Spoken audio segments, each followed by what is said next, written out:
You know, when we think of hacking, we usually picture some guy in a dark hoodie typing furiously. But forget all that Hollywood stuff. Today, we're going to pull back the curtain on real, sophisticated attacks that are happening right now. Attacks powered by AI and some really clever psychology.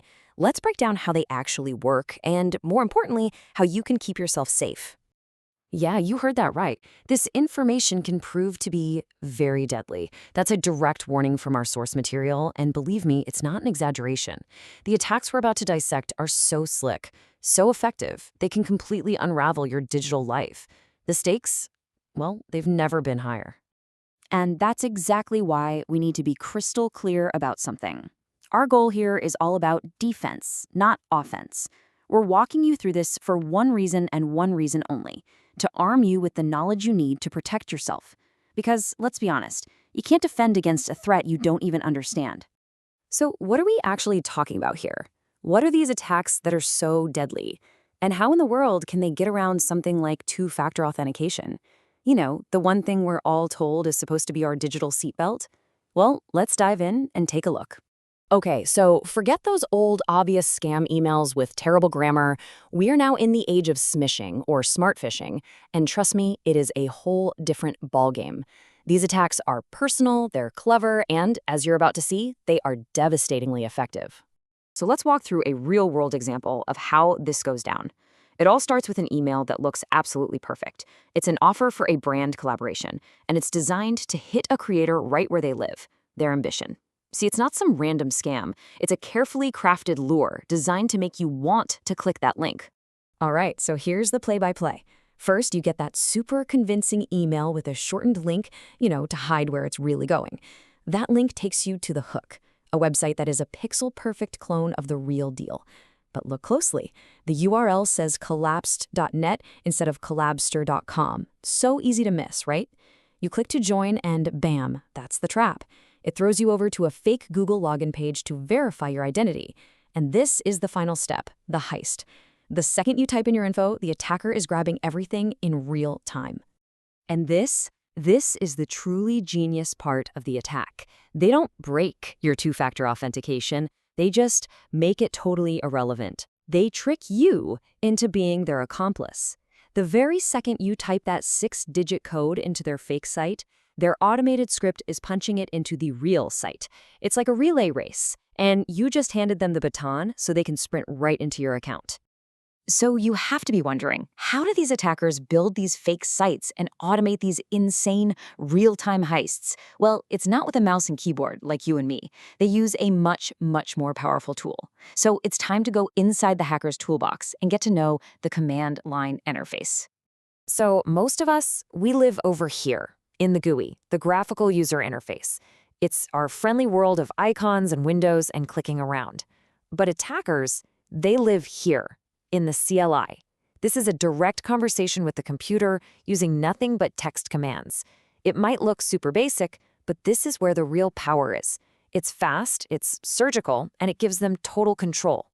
If you want to understand what a command really is, just think of Alibaba and the 40 Thieves. Open sesame, right? That was the magic phrase, the very specific instruction that the cave needed to hear to open the door. A computer command is exactly like that. It's a precise, magical phrase that the machine is programmed to understand and execute, no questions asked. And the rules are just as strict as open sesame. I mean, you get one letter wrong, you use the wrong case, like a capital C instead of a lowercase c, and that door stays shut. The computer doesn't try to guess what you mean, it just says command not found. Precision is absolutely everything.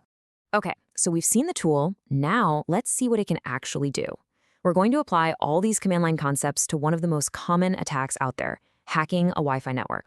First things first, you gotta understand that not all Wi-Fi security is created equal. Think of the security protocol in your router like the lock on your front door. WEP, that's like a rusty old latch. WPA is a basic lock you could pick. WPA2, which is what most of us have, is a pretty decent combination lock. But WPA3, that's a biometric vault. The type of lock you have makes a huge difference in how easy it is for someone to break in. So, a typical Wi-Fi attack pretty much always follows these 4 stages. First, the attacker just listens. Then, they scan for targets. The really critical third step is to capture a little piece of data called the handshake. And finally, they try to crack that data to get the password. Let's break it down. So these first two stages, this is all just intelligence gathering. The attacker isn't actually attacking anything yet. They're just listening. They use a special Wi-Fi adapter and they put it into what's called monitor mode. This basically tells the adapter to stop trying to connect to things and just listen to all the Wi-Fi traffic that's flying through the air. They're creating a map of every single network and device nearby.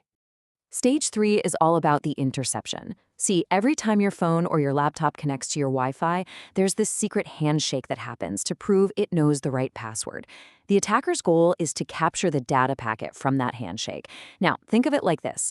That packet doesn't have the password written in plain text, but it has a scrambled, encrypted version of it. And that scrambled version is all they need for the final step. And now for the grand finale, the crack. The attacker takes that scrambled handshake data and just throws a massive list of passwords at it. I'm talking sometimes billions of them. It's a total brute force process. Their computer tries one password, scrambles it the same way, and checks if it matches the handshake they captured. If not, it moves to the next one, and the next, doing this millions of times per second until, bingo, it finds a match. They're in. All right, that was the threat. That was the scary part. Now let's talk about defense. How do you take all this knowledge and use it to build your own digital fortress? Because you absolutely can. First up, your Wi-Fi. The defense here is pretty straightforward. Go check your router settings, like right now. Are you using WPA3? If you can, switch to it. If not, make sure it's at least WPA2 AES. And your password? It needs to be long and complex, over 20 characters. That makes the dictionary attack we just talked about practically impossible.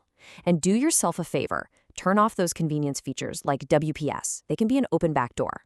And it goes beyond just Wi-Fi. Basic digital safety is your absolute best defense. Number 1, avoid cracked software. It's almost always bundled with malware. Be super cautious on public Wi-Fi. It is so easy for attackers to snoop on you there. And please, never ever reuse passwords. If one site gets breached, all of your accounts are suddenly at risk. Always check the URL and look for that little padlock icon. And finally, tying it all back to that smishing attack, if someone contacts you out of the blue asking for a one-time code, just don't. That's a huge red flag. So we've seen how these attacks really work, from the clever mind games of social engineering to the brute force technical cracks. Your digital life, everything from your bank account to your personal photos, is incredibly valuable. So the only question left is the one right here on the screen. Are your defenses up to date?